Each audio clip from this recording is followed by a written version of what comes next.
Já, nú mánaðardagurinn hvað? Það þriðjudagur, 20. og 3. held ég.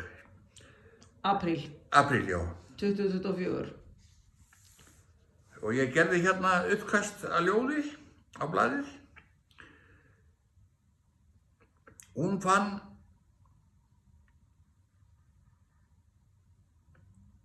neista ástarinnar titra í hverri taug.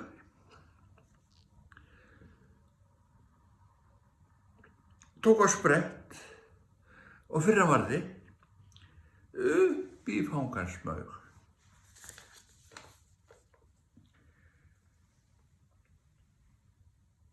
Ástin vill oft skella á skjótt og skyndilega mátti hún gleðjast með honum nótt.